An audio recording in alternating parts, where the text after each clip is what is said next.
नमस्कार, मी नितीन पवार. शेती आणि बरंच काय आपल्या यूट्यूब चॅनलवरती सर्वांचं स्वागत आहे. महाराष्ट्रामध्ये शेतकऱ्यांना शेती पंपासाठी मागील ते त्याला सोलार पंप अशी एक योजना राबवली होती.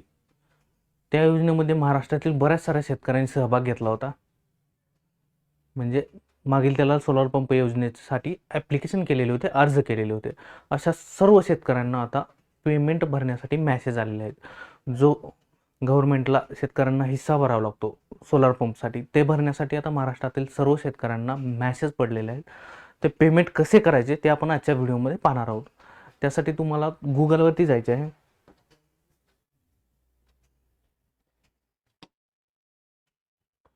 गुगलवरती गेल्याच्या नंतर तुम्हाला इथे मागील त्याला सोलार हे ऑप्शन सिलेक्ट करायचे आहे. त्यानंतर मागे त्याला सोलार कृषी पंप याच्यावरती क्लिक करा. इथं बेनिफिशरी सर्व्हिसेस म्हणून एक ऑप्शन आहे. ते ओपन केल्यानंतर बेनिफिशरी सर्व्हिसेसमध्ये जावा. त्यानंतर इथं मेक पेमेंट म्हणून एक ऑप्शन आहे, त्यावरती क्लिक करा.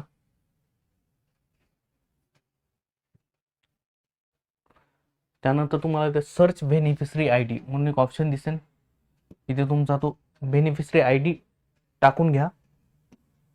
बेनिफिशरी आय डी टाकल्यानंतर सर्च बटनावरती क्लिक करा.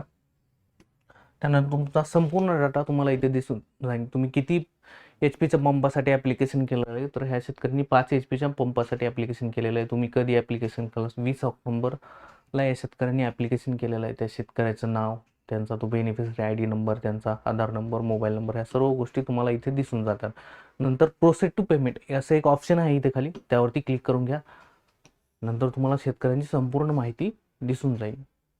शेतकऱ्याला किती अमाऊंट भरायची आहे, तर 5 एच पीच्या पंपासाठी हे शेतकरी पेमेंट भरत आहेत. त्यांना 32,075 रुपये इतका भरणा करायचा आहे. त्यामध्ये 28,185 रुपये सोलार पंपसाठी कॉस्ट असणार आहे, सोलार पंपाची किंमत असणार आहे, आणि 3890 रुपये GST शेतकऱ्यांना भरावं लागणार आहे.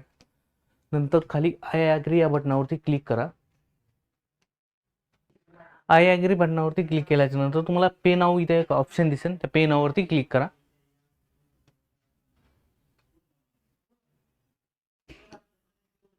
त्यानंतर तुम्हाला इथे तुम्ही कोणत्या पद्धतीने पेमेंट करणार आहे ते इथं सिलेक्ट करून घ्यायचं आहे.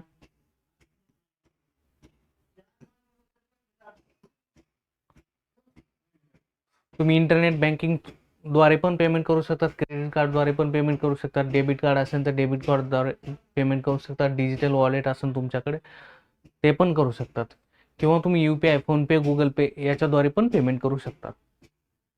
मी आता UPI थ्रू पेमेंट करणार आहे. UPI क्लिक करून इथे तुम्ही QR किंवा UPI ID ने पेमेंट करू शकता. मी आता QR थ्रू पेमेंट करणार आहे. QR सिलेक्ट केल्याच्या नंतर तुम्ही इथे सबमिट बटनावरती क्लिक करा. इथे UPI QR असे ऑप्शन सिलेक्ट करा. त्यानंतर पे नाव बटनावरती क्लिक करा.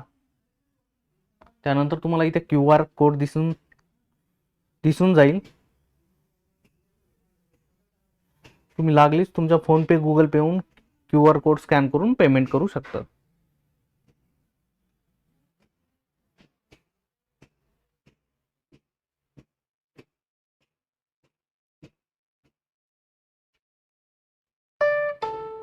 पेमेंट मी केलेलं आहे. पेमेंट सक्सेसचं तुम्हाला पॉपअप पण इथे दिसून जाईल.